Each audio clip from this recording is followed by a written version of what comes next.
अस्सलाम वालेकुम वरहमतुल्लाहि वबरकातुहू।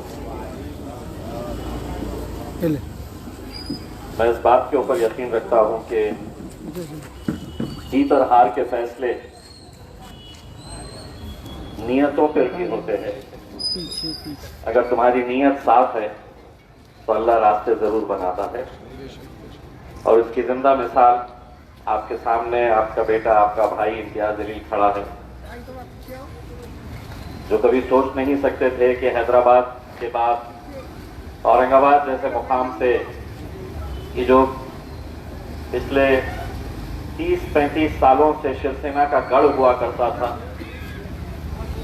और बाल ठाकरे बड़े फख्र के साथ ये कहता था कि मुंबई के बाद मेरा सबसे बड़ा गढ़ अगर कोई है तो वो औरंगाबाद है। और उस औरंगाबाद से एक मेंबर ऑफ पार्लियामेंट, वो भी मजलिस इत्तेहादुल मुस्लिमीन का चुनकर आना, उस दौर के अंदर जहां पूरे मुल्क के अंदर मोदी की लहर चल रही थी, लेकिन औरंगाबाद और हैदराबाद में मजलिस की लहर चल रही थी। यकीनन इस जीत में आप लोगों का कितना बड़ा हाथ है मैं भी जानता हूं। आप ये कहेंगे कि हमने तो आपको वोट ही नहीं दिया है, आप वोट दे ही नहीं सकते हैं, लेकिन मुझे पूरा यकीन है कि आपके हाथ जब भी दुआओं के लिए उठते थे, असदुद्दीन अवैसी साहब के साथ आप औरंगाबाद के इम्तियाज जलील और अख्तरुल ईमान साहब के लिए भी यकीनन आप दुआएं करते थे।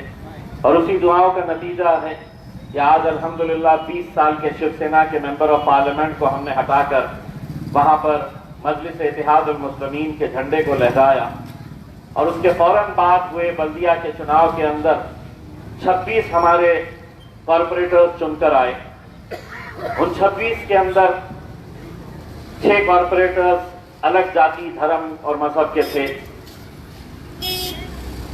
एक जो डर का माहौल तैयार किया गया था कि मजलिस आई है तो महाराष्ट्र में दंगे होंगे, फसाद होंगे, महाराष्ट्र का माहौल खराब होगा, उसको हमने सिर्फ अपने काम की बुनियाद के ऊपर वो पूरी सोच और वो पूरी जहनियत को हमने खत्म किया है।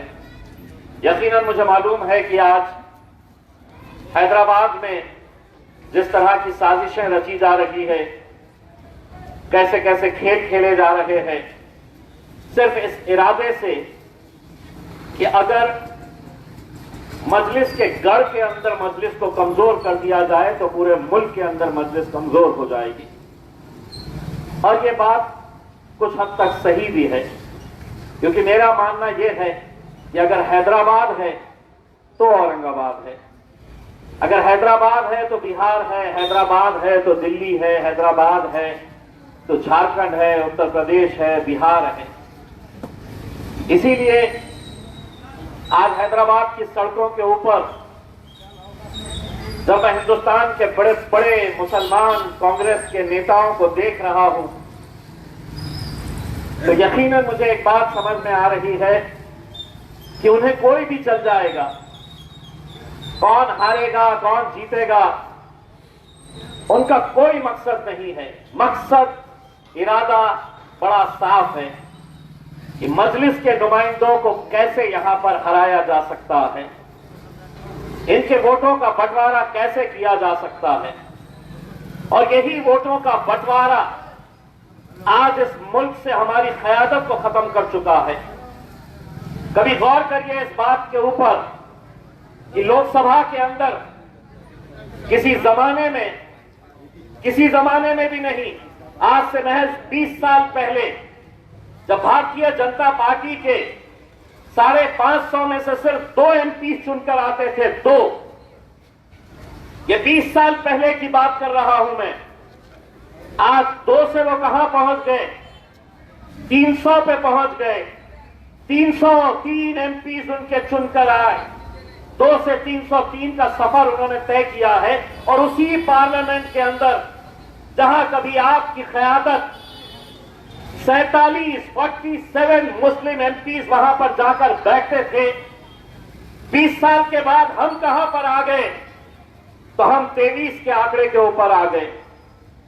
कुछ सालों के बाद शायद अगर हम यूं ही बढ़ते रहेंगे, बिखरते रहेंगे, तो हो सकता है कि इन ऐवानों के अंदर तुम्हारी आवाज तक नहीं पहुंचाने वाला कोई रहेगा। यकीनन हर सियासी जमात को इलेक्शन लड़ने का इख्तियार है। यहां पे मजलिस तो महज 9 सीटों के ऊपर लड़ रही है। हम हैदराबाद की आवाम से यह अपील करने के लिए आए हैं, 191 सीटें जो है, बाकी जितनी भी सीटें बची हुई है उसमें आपको जिसको देना है आप दीजिए, लेकिन मजलिस के नुमाइंदे तेलंगाना की विधानसभा के अंदर जाना इसलिए जरूरी है कि ये वो ताकत है, ये वो शहर है जिसने आज पूरे मुल्क में मुसलमानों के अंदर अगर सियासी बेदारी तैयार की है, पैदा की है, तो उसका पूरा का पूरा श्रेय, पूरी जिम्मेदारी, पूरा क्रेडिट जाता है मेरे कायद बैरिस्टर असदुद्दीन अवैसी साहब को। वरना इलेक्शन हमारे लिए क्या मायने रखता था? हम तो किसी और को, हर एक को हम अपना नेता मानने के लिए तैयार हैं। मेरा नेता राहुल गांधी हो सकता है, मेरा नेता शरद पवार हो सकता है, मेरा नेता मुलायम सिंह हो सकता है, अखिलेश यादव हो सकता है, लालू प्रसाद हो सकता है, शरद पवार हो सकता है, लेकिन असदुद्दीन अवैसी कैसा? असदुद्दीन अवैसी के खिलाफ आज जो ये सब खेल खेला जा रहा है, लीजिए अब मैं नारा देता हूं, कौन आया, कौन आया, कौन आया, कौन आया? जोरदार तालियों से हमारे कायद बैरिस्टर असदुद्दीन अवैसी साहब का इस्तकबाल करिए।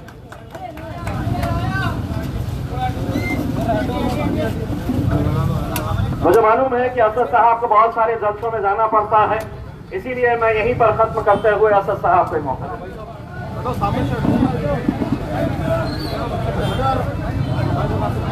हिंदुस्तान के करोड़ों गरीब मुसलमानों, दलितों, अक़लियतों, पसमानदा तबकात, कबायलियों और आदिवासियों के बेबाक, बेलौस रहनुमा वो कायद मोहतरमुल मुकाम नकीब मिल्लत आली जनाब अलहाज बैरिस्टर असदुद्दीन अवैसी साहब, प्रेसिडेंट आल इंडिया मजलिस इत्तेहादुल मुस्लिमीन व मेंबर ऑफ पार्लियामेंट हैदराबाद, यहाँ पर रौनक अफरोज हो चुके हैं। आज जो मुकाबिला आपकी अपनी बताएं अजीज ऑल इंडिया मजलिस इत्तेहादुल मुस्लिमीन का जो मुकाबिला है, ये तमाम फिरका परस्त जमातें आपकी बताएं अजीज मजलिस इत्तेहादुल मुस्लिमीन के मुकाबले में एक जो है मंसूबाबंद साजिश के तहत आई है।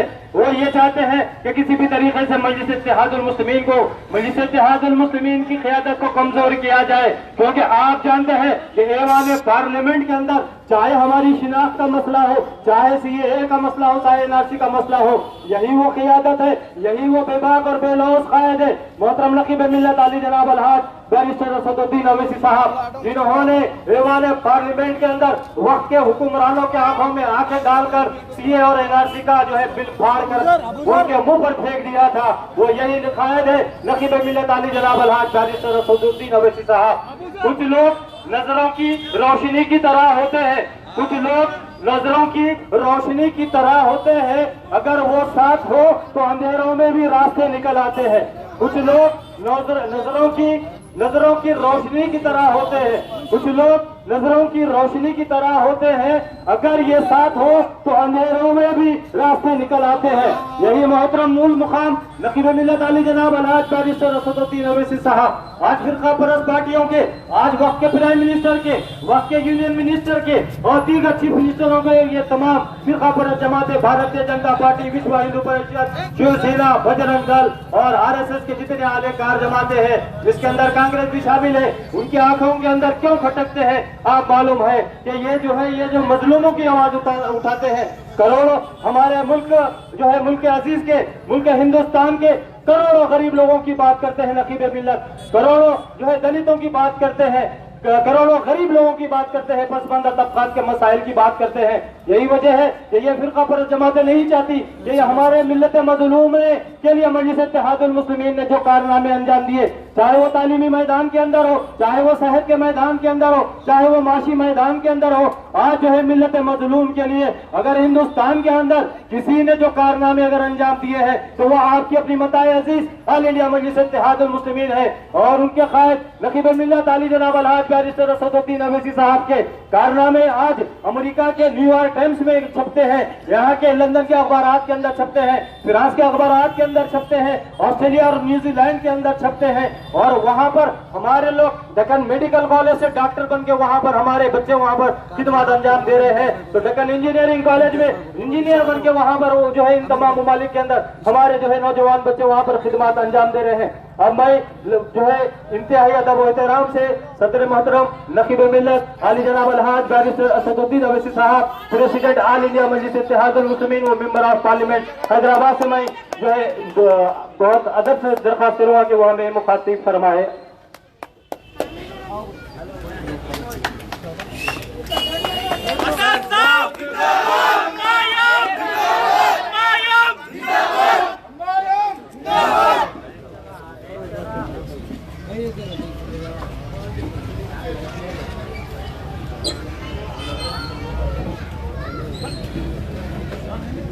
अस्सलाम वालेकुम व रहमतुल्लाहि व बरकातहू।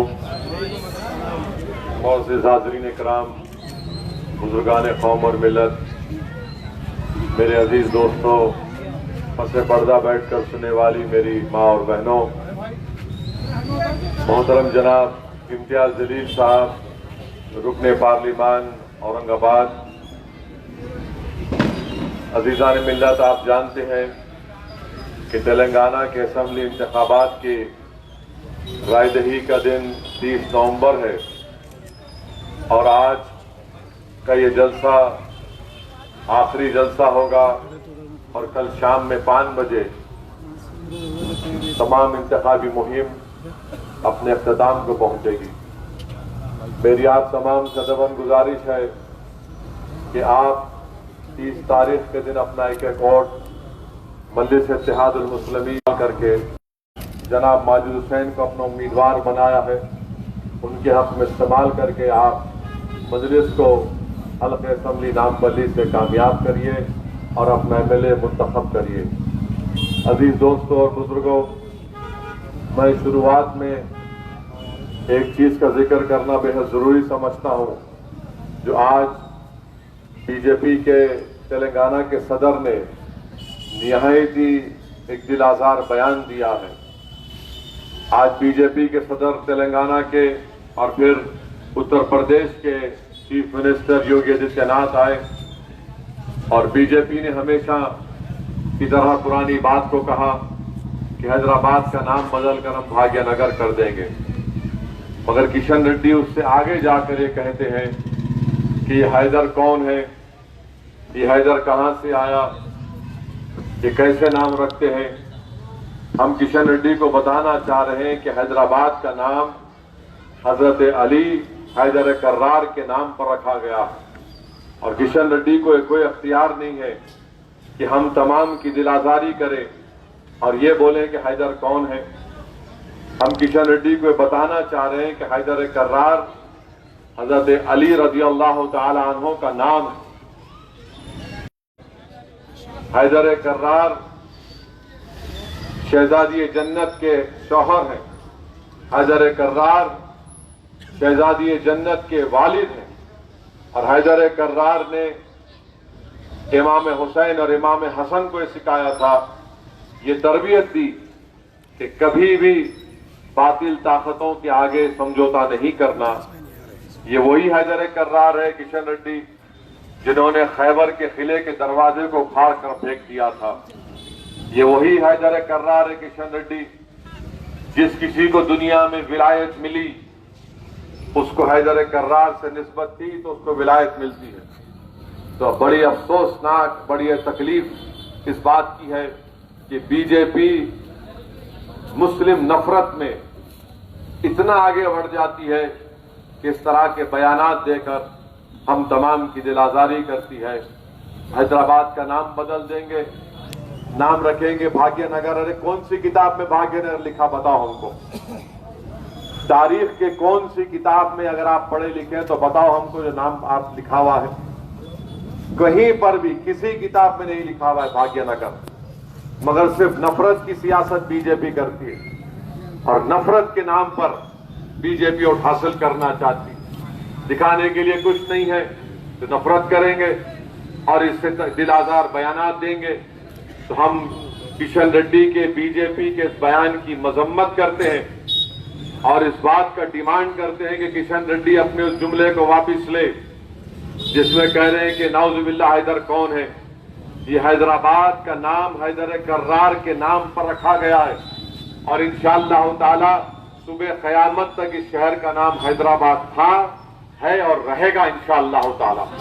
मेरे अजीज दोस्तों और बुजुर्गों, दूसरी बात मैं आपको बताना जरूरी समझता हूं कि हल्का असेंबली नामपल्ली में बीजेपी एक साजिश रचा रही है और बीजेपी की कोशिश यह है कि हल्का असेंबली नामपल्ली में मजलिस इत्तेहादुल मुस्लिमीन की कामयाबी को रोका जाए। बीजेपी और बीजेपी के तमाम आरएसएस ये तमाम एक साथ पूरी कोशिश कर रहे हैं। मेरी आप तमाम से दरखास्त है कि जब मजलिस का मुखालिफ, मजलिस का दुश्मन मुत्तहिद हो रहा है तो ये बहुत जरूरी और लाजमी हम पर है कि हम भी अपने इत्तेहाद को और मजबूत करें। जब वो मुत्तहिदा तौर पर कोशिश में लग गए हैं कि मजलिस की कामयाबी को नामपल्ली से रोका जाए, हम तमाम की जिम्मेदारी है कि हम पहले से ज्यादा अपने इत्तेहाद का मुजाहरा करें। 30 तारीख के दिन अपने के वोट का सही इस्तेमाल करें, अपने वोट को जाय होने ना दें। इसीलिए मेरी आप तमाम से अपील है कि बीजेपी की साजिश को समझिए कि बीजेपी नामपल्ली में कांग्रेस की मदद कर रही है और कांग्रेस गोशा महल में बीजेपी की मदद कर रही है। वहां पर एक कमजोर उम्मीदवार को उतार दिया है। क्या राहुल गांधी गए गोशा महल को? नहीं गए। वैसे ही एक साजिश बीजेपी और कांग्रेस मिलकर कर रही है अंबरपेट में, और वहां पर अंबरपेट में कोशिश ये की जा रही है कि वहां पर कांग्रेस को जिताया जाए। ऐसे ही कोशिश एक निजामाबाद के शहर के असेंबली हल्के में की जा रही है। वहां पर कांग्रेस ये कोशिश कर रही है कि निजामाबाद में बीजेपी जीत जाए। निर्मल में कांग्रेस ये कोशिश कर रही है कि बीजेपी जीत जाए। करीमनगर में कांग्रेस ये कोशिश कर रही है कि बीजेपी जीत जाए। आदिलाबाद टाउन में कांग्रेस ये कोशिश कर रही है कि बीजेपी जीत जाए। आप देखना जब नतीजे आएंगे, वोटों का तनासुब आप देख लेना, उसके बाद आपको याद आएगा अरे हमको असदुद्दीन ओवैसी ने ये बात कही थी। मगर कहीं उस वक्त तक देर ना हो जाए। इसीलिए मेरी आपसे गुजारिश है कि इख्तलाफ आपको रह सकता है मुझसे, आपको इख्तलाफ रह सकता है कि हमारे पास ये मोरी का काम नहीं हुआ, मगर याद रखिए सीमेंट रोड और मोरी का काम मुकम्मल हो सकता है इंशाअल्लाह ताला। इलेक्शन के बाद उसकी जिम्मेदारी मैं ले रहा हूं। मगर अगर हमारा इत्तेहाद कमजोर होगा, अगर हमारे वोट जाय होंगे तो इसका फायदा बीजेपी आरएसएस को होगा। तो इसीलिए मेरी आप तमाम लोगों से अदबन गुजारिश ये है कि आप 30 नवंबर के दिन एक शीशा पिलाई हुई दीवार की तरह मुत्तहिद होकर आप मजलिस इत्तेहादुल मुस्लिमीन के हक में अपने वोट का इस्तेमाल करिए। और कांग्रेस के लीडर हैं राहुल गांधी, जो इल्जाम लगाते हैं कि मजलिस इत्तेहादुल मुस्लिमीन पैसे लेकर इलेक्शन लड़ती है। राहुल गांधी का फर्स्ट फ्लोर खाली रहता है हमेशा, वो हमेशा फर्स्ट फ्लोर में कुछ नहीं रहता उनके, जो दिल में आया बके जाते हैं। हम राहुल गांधी को ये सवाल करना चाह रहे हैं कि औरंगाबाद की पार्लियामेंट की सीट 19 साल से शिवसेना जीत रही थी, कई 19 साल से कांग्रेस ने कोशिश किया हराने की, नहीं हराए। जब मजलिस इत्तेहादुल मुस्लिमीन की तरफ से इम्तियाज जलील साहब उम्मीदवार बने तो मैं सलाम करता हूं औरंगाबाद की उस अवाम को, चाहे हिंदू हो, मुसलमान हो, दलित हो, बैकवर्ड क्लास हो, सबने इम्तियाज जलील साहब को 19 साल के शिवसेना के एमपी के आगे कामयाब किया और उनको अपना मेंबर ऑफ पार्लियामेंट मुंतखब किया। बताओ राहुल गांधी आप क्यों नहीं हरा पाए? राहुल गांधी इल्जाम लगा दिए अच्छा आप बताइए कि क्या राहुल गांधी की जबान से आपने कभी CAA के खिलाफ की कोई तकरीर सुनी? NPR NRC के ताल्लुक से आपने राहुल गांधी की कोई तकरीर सुनी? नहीं सुनी आपने और हमने। पार्लियामेंट में नहीं बोले, बैठे रहे। क्यों नहीं बोले? इसलिए कि असल उनका हिंदुत्व का चेहरा जाहिर ना हो जाए। फिर कश्मीर जो हिंदुस्तान की एक वाहिद रियासत थी जहां पर मुस्लिम अकलियत आबादी में ज्यादा थी, एक रियासत में 370 को हटाया गया, गैर कानूनी तरीके से 370 को हटाया गया। राहुल गांधी अपनी जबान से आज तक आर्टिकल 370 के बारे में नहीं बोलते। क्यों नहीं बोलते? क्योंकि उनका असली एजेंडा सामने आ जाएगा। ट्रिपल तलाक का कानून है, 3 मर्तबा पार्लियामेंट में लाया गया। एक मर्तबा राहुल गांधी ना पार्लियामेंट के अंदर ना पार्लियामेंट के बाहर कोई बयान देते हैं। क्यों नहीं देते? क्योंकि उनका असली हिंदुत्व का चेहरा सामने आ जाएगा। एनकाउंटर होता है बच्चों का, गोलियां चलाई जाती है, मॉब लिंचिंग होता है। कभी तो बोलो, नहीं बोलेंगे। क्यों नहीं बोलेंगे? डर है कि उनका वोट ना मिले। फिर राजस्थान में बीजेपी की सरकार है, जुनैद और नसीर को घाटमीका के मुकाम से किडनैप करके गौ रक्षक ले जाकर हरियाणा में जला देते हैं। राहुल गांधी ना बोलते हैं, अरे उनके घर को जाना दूर की बात, एक लफ्ज नहीं बोलते। ये इनका असली चेहरा है। मैं चैलेंज कर रहा हूं राहुल गांधी को, बोलो ट्रिपल तलाक पर, बोलो 370 पर, बोलो एनकाउंटर और मॉब लिंचिंग पर बोलो। इलाहाबाद में 2 कैदी हैं जिसमें एक साबिका रुकने पार्लियामान भी है, कैदी है। कोर्ट ने उनको मुजरिम करार दिया, कोर्ट की कस्टडी में, हाथों में हथकड़ी है, गोली मार दिया जाता है दोनों को। क्या राहुल गांधी बोले? कोई आपने तकरीर सुनी उनकी? और इल्जाम किस पे लगता है? असदुद्दीन ओवैसी पर। यानी हर मसले पर हम बोलना, ट्रिपल तलाक पर हम बोलना, 370 के खिलाफ हम बोलना, CAA के कानून को 306 मोदी के MP के सामने हम फाड़ना, हर हमारा वजूद खतरे में आना, मेरी बेटी का हिजाब खतरा बनता है, हलाल गोश्त की दुकान खतरा बनता है, कुछ नहीं बोलेंगे। कर्नाटका में रिजर्वेशन निकाल दिया गया, बीजेपी ने निकाला। 6 महीने हो गए कर्नाटका में कांग्रेस की हुकूमत बन के, रिजर्वेशन पे नहीं बोलते। क्यों नहीं बोलते? आप बोलिए ना। असदुद्दीन ओवैसी पर बड़े बड़े इल्जामात लगाते हैं कि असदुद्दीन ओवैसी ने ये कर दिया, असदुद्दीन ओवैसी ने वो कर दिया। अरे जो मुद्दे हैं जिससे मुझे परेशान किया जा रहा है, जिससे मुल्क को कमजोर किया जा रहा है, मुल्क के आइन की धज्जियां उड़ाई जा रही है, राहुल गांधी नहीं बोलेंगे। अब यहां आ गए तो एक तकरीर में बोल दिए कि मोदी के 2 यार असदुद्दीन ओवैसी और KCR।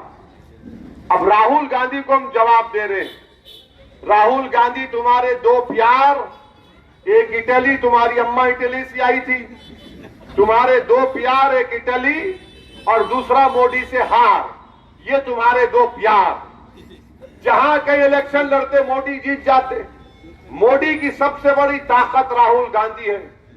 इनकी अमेठी की लोकसभा की सीट मैं नहीं लड़ा, इनके दादी लड़े, इनके वालिद लड़े, ये हार गए। किसके खिलाफ? स्मृति ईरानी के खिलाफ। अब बोलो कैसा हार गए?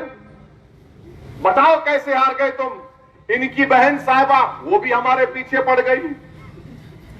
401 उत्तर प्रदेश के असेंबली सीट लड़े ये लोग, 1 जीते, 250 बीजेपी जीती, मगर असदुद्दीन ओवैसी पर इल्जाम।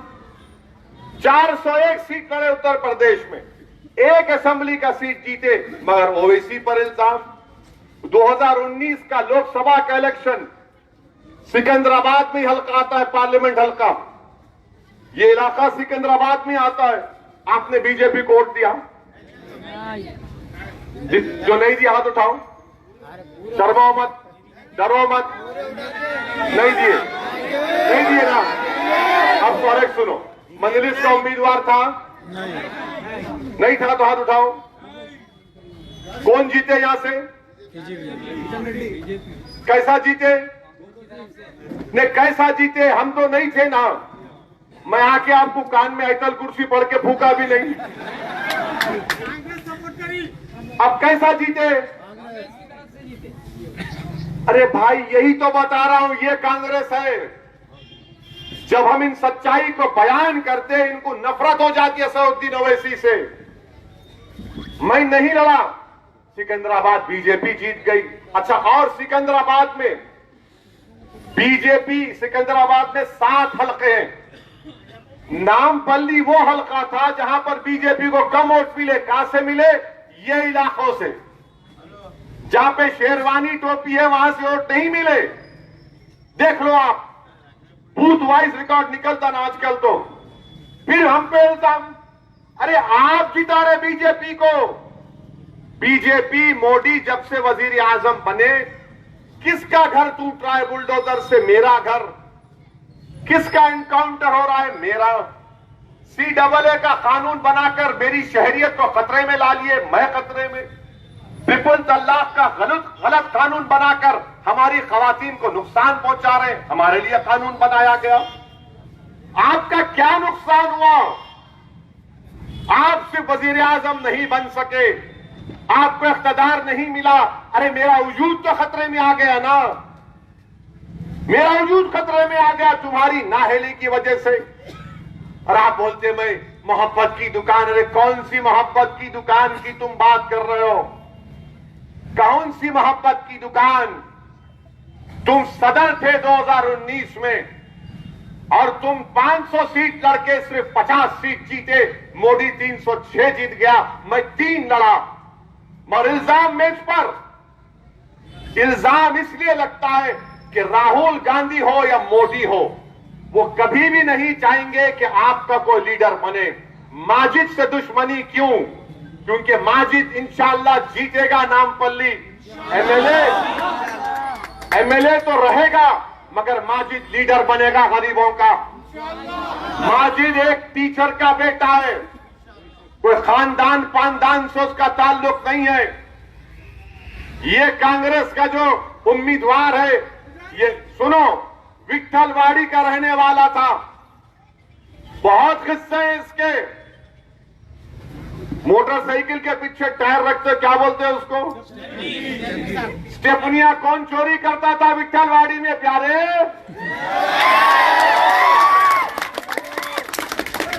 नहीं मालूम मेरे को। शिजरा बयान कर दूंगा पूरा, मगर वक्त है उसके लिए। आज इतनी चुमटी काफी है।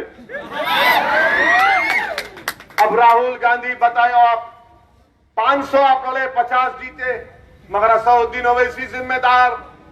ओवैसी जी पैसे लेते हैं। अरे राहुल गांधी, अकल नाम की कोई चीज दिमाग में है नहीं है। आप ये बोलते हैं, अरे भाई मनमोहन सिंह वजीर आजम थे 2008 में, न्यूक्लियर डील में नो कॉन्फिडेंस मोशन हुआ, मैं खड़े होकर तायीद करा। ये जो कम्युनिस्ट पार्टी अडवाणी की तायीद किया जिनके साथ है, मैं खड़े होकर तायीद किया। जब क्या दिए थे मेरे को आप? कितने पैसे दिए थे मुझे आप?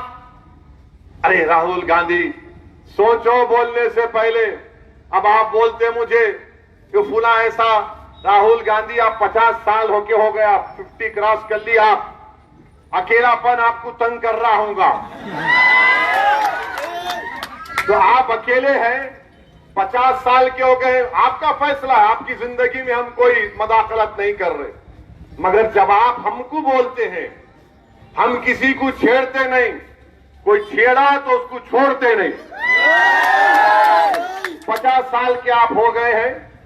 जरा ये यार का जो आपको दिमाग में जबान पे यार यार आ रहा ना, वो कमी आप में है। ढूंढ लो किसी को, ढूंढ लो किसी को। हैदराबाद में क्या बोलते बड़े बुजुर्ग लोग, जब शरीर रहता ना, मैं अदब के दायरे में रह के बोल रहा हूं, आप समझ जाओ। बोलते ज़ईफ को बुला के बिठाते, बैठ मियां जरा बैठ, किस तरह चाय लेके आओ, चाय पिलाते। बोल मुझसे पूछते पान खाता तू? कौन सा खाता? जो भी पान मान खिला के तो बड़े लोग बैठ के उसको घूर के देखते हो। अच्छा अब समझ में आया तेरा खेल। अब उन्हें परेशान दो बड़े लोग बैठे हुए, एक आदमी बोलता देख मियां तू अभी इस उम्र में आ गया, ये दीवार कूदने की उम्र नहीं है, तेरी उम्र ऐसी है दीवार नहीं कूदना, छत डाल ले अपने आप पे, सुधर जा। राहुल गांधी हैदराबाद में बहुत बड़े हकीमा है, जरूरत पड़ी तो ले देख लो। तो आप हमको बोलेंगे, तुम एक बोलेंगे 100 बोलूंगा मैं। अल्हम्दुलिल्लाह तुम मेरी जबान का मुकाबला नहीं कर सकते। इम्तियाज जलील साहब गवाह है, 300 बीजेपी के एमपी तैयार रहते सुनने के लिए। 5 मिनट की तकरीर में अल्लाह का इतना बड़ा करम होता कि दलील और दलाइल के साथ अल्लाह मेरी जबान से ऐसे अल्फाज निकालता कि वो सन्नाटा जारी हो जाता, सर पकड़ लेते, ये कहां से किधर लेके चले गया। ये भाई साहब ये हैदराबाद का फायदा है। देखो आप चाकना खाते तुम लोग पाया सब है। अब इन्हों जो है नहीं अभी हमारे मुंह को लग गए, ऐसा करते अरे क्या करते, क्या कर रहे आप, मुल्क को क्या कर दिए। मैं फिरका परस्त हूं तो महाराष्ट्र में शिवसेना क्या सेकुलर हो गई, शिवसेना के साथ अलायंस कर लिए, उद्धव ठाकरे को दूल्हा बना दिए। उद्धव ठाकरे असेंबली में खड़े होकर तकरीर करके बोलता है, अशोक राव चौहान मिनिस्टर बाजू बैठे, अजीत पवार उस वक्त इनके साथ थे, उनके बाजू बैठे। वीडियो है देखो आप, उद्धव ठाकरे कांग्रेस की ताईद से चीफ मिनिस्टर बन के बोल रहे कि हमको फख्र है कि हमने बाबरी मस्जिद को तोड़ा। बोलो राहुल गांधी तुमको फख्र है, तुमको फख्र ही होगा ना, क्योंकि तुम्हारे वालिद ने तो मस्जिद के ताले खुलवाए थे। मस्जिद का नुकसान तो मेरा हो गया ना। तुम तो सेक्युलर हो, तुम दूध के धुले हुए हो, तुम्हारा पूरा खानदान दूध का धुलावा है। इस मुल्क में गुनाहगार तो हम ही हैं, जिसके चेहरे पे टोपी और दाढ़ी है वही गुनाहगार है, वही गुनाहगार है। बताइए आप फिर क्या करना चाहिए। याद रखिए मोदी हो या राहुल हो, ये कभी भी दलितों की, मुस्लिम अकलियत की, आदिवासियों की सियासी लीडरशिप को कभी पसंद नहीं करते। कौन सा मुस्लिम कायद है बताओ कांग्रेस में। अरे ये टूटा शायर है, ये इसको कुछ नहीं आता, कुछ भी होगा। आखिरी अगर कोई बड़ा मुस्लिम कायद था कांग्रेस में मौलाना अबुल कलाम आजाद रहमतुल्लाह अलैह, उसके बाद कोई नहीं। मौलाना आजाद अपनी तकलीफ लिखते अपनी किताब में इंडिया विंस फ्रीडम में कांग्रेस के बारे में। मौलाना आजाद की शेरवानी को फाड़ दिए थे पार्लियामेंट में ये लोग। मौलाना आजाद और हिफ्जुर रहमान साहब कलकत्ता गए थे, फसाद हुआ, कांग्रेस के खिलाफ बोला कि वहां पर कलकत्ता में फसाद हुआ। दूसरे दिन पार्लियामेंट गए, मौलाना आजाद की शेरवानी फाड़ दिए लोग। ये मजहबी क़यादत को से इख्तलाफ नहीं है। जहां सियासी क़यादत की बात आएगी बोलेंगे नहीं नहीं नहीं नहीं, ना मोदी बर्दाश्त करेंगे ना कांग्रेस बर्दाश्त करेगी। मेरे अजीज दोस्तों, माजिद हुसैन एमएलए रहेगा, इंशाअल्लाह जीतेगा, मगर माजिद हुसैन आदिलाबाद के एक मासूम बच्चे की तकलीफ को बयान करेगा। माजिद हुसैन करीम नगर में अगर कोई नाइंसाफी होगी तो माजिद हुसैन उस इमाम की हिफाजत के लिए खड़ा हो जाएगा। ये इनको नफरत है। और लोग बोलेंगे नहीं कांग्रेस में भी कोई है। मेरे भाई, ये गुलाम बनते हैं, ये कायद नहीं बन सकते। ये गुलाम बनते हैं, सर झुकाना पड़ता है, जी में जी मिलाना पड़ता है, जो हुक्म होगा वही खाना पड़ता है। अरे तुम मुंह नहीं खोल सकते, हम देख चुके। मैं इम्तियाज जलील पार्लियामेंट में, हम सीना तान कर बोलते हैं, वहां पर कुछ नहीं बोला जाता। पूछो जितने मुस्लिम एमपीज है पार्लियामेंट में, मुख्तलिफ पार्टीज के हैं, क्या कभी बोलते नहीं बोलते। हमारी जब मेरी और इम्तियाज साहब की तकरीर होती, पूछते आके कब बोल रहे नु। हम उनकी बात सुनने के लिए बैठे हैं। इम्तियाज साहब 1-2-3 बार बोले, अरे आप लोग क्यों नहीं बोलते, बोलो ना। तो लोग बोले नहीं हमारी पार्टी बोलने नहीं देती हमारे को। मेरे भाई याद रखो, ये शहर आपका है। इस शहर में एक नमूना ऑलरेडी है, एक नमूना है। दूसरे नमूने को आगे बढ़ने मत दो। याद रखो, ये जो नामपल्ली का हल्का है ना, इसमें बुजुर्गों ने बहुत मेहनत की, इसकी फिजाओं में बुराइयों का खात्मा किया, घरों में इस्लाह माशरा किया, चेहरों को सुधारा, किरदार को सुधारा और आपको रूहानियत की तरफ लेकर गए। खुदा के लिए समझो मेरी बात को, एक एमएलए जरूर होता है, मगर एक एमएलए एक आइडियल भी होता है। अगर कोई नौजवान ये देखेगा कि मेरा एमएलए खुलेआम गुनाह करता है और गुनाह को सेलिब्रेट करता है, वो बुराई को बुराई नहीं मानता, तो फिर इन बच्चों पर क्या असर पड़ेगा बताओ आप? इन बच्चों पर क्या असर पड़ेगा बताओ आप? मेरे अजीज दोस्तों और बुजुर्गों, मोहतरम अख्तरुल ईमान हमारे बिहार प्रदेश के सदर और रुकने असेंबली अख्तर भाई आ रहे हैं। आप इनसे पूछिए, मजलिस के 5 एमएलए जीते बिहार में, कितने जीते? 4 एमएलए को कांग्रेस खरीद ली, 4 एमएलए को। महाराष्ट्र में मोदी खरीदे ना इनके एमएलए को, तो राहुल गांधी बोले जमहूरियत का खतल हो रहा, और बिहार में हमारे 4 एमएलए को खरीद लिए, तो क्या महात्मा गांधी हो रहा था वहां पे? अच्छा, एक एमएलए तो 60-70 लाख में बिक गया, जमीर फरोश। अच्छा, 60-70 लाख में बिक कर यहां से जो जुबली हिल का कांग्रेस का कैंडिडेट है, उसको बोला मैं दुबई में होटल खोल रहा हूं, आप दुबई में चल के इनॉग्रेट करिए। तो जुबली हिल के कांग्रेस का कैंडिडेट बोले मुझे फर्स्ट क्लास का टिकट चाहिए। खैर दे, दुबई की होटल में बिरयानी बेच रहे, और दुकान पे क्या नाम है मालूम है आपको? हैदराबाद की बिरयानी। और हैदराबाद में बोलते कि मामू की दुकान पे नाना की फातिहा हो गई। अरे मेरे नाम पर, मजलिस के नाम पर तुमको इज्जत मिली और कांग्रेस ने तुमको खरीद लिया। जब कुछ नहीं होता, बताने का मकसद क्या है कि आपकी सियासी क़ियादत को ये लोग हरगिज बर्दाश्त नहीं करते।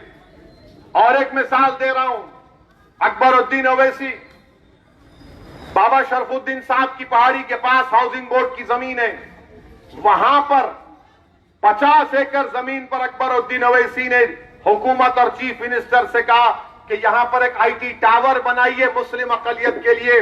गवर्नमेंट तैयार हो गई। नरेंद्र मोदी 2 दिन पहले तकरीर करके बोलते ये कौन सा काम हो रहा है कि एक आईटी टावर एक समुदाय को दिया जा रहा है। इख्तलाफ करते, मजम्मत करते, तो कर्नाटका का कांग्रेस का deputy chief minister D K Shivakumar उसका नाम है, वो बोलता कि नौजवानों का क्या मजहब है, मुसलमानों को क्यों दिया जा रहा है? डीके शिव कुमार, अगर नौजवानों का कोई मजहब नहीं है तो तुम कास्ट सेंसस की बात क्यों करते हो? तेलंगाना में TSIIDC है, जिसमें कानून है कि 12% SC/ST को मिलना चाहिए। सुधीर कमेटी ने कहा कि मुसलमानों को मिले। 50 एकड़ जमीन पर महेश्वरम के असेंबली कॉन्स्टिट्यूंसी में जो बारकस के आगे जलपल्ली है, वहां पर आएगा तो मोदी और कर्नाटका के डीके शिव कुमार जो यहां पर इंतखाबी मुहिम में हिस्सा ले रहे, बोले क्या है मुसलमान को कैसा बनता? अरे तुम क्यों नफरत करते मेरी तरक्की से? क्या मेरी बेटी स्टार्टअप नहीं खोल सकती? क्या मेरे नौजवान बच्चे सॉफ्टवेयर की कंपनी नहीं खोल सकते उस आईटी टावर में? अरे ख्वाब हमारे पूरे करना है। हम नहीं जिंदा रहेंगे मगर हमारे बच्चों के लिए क्या छोड़ के जाएंगे? कुछ तो ख्वाब उनको दो, उनके ख्वाब को पूरा करो। तो नहीं, आईटी टावर नहीं खोल सकते, ये कांग्रेस की मिसाल।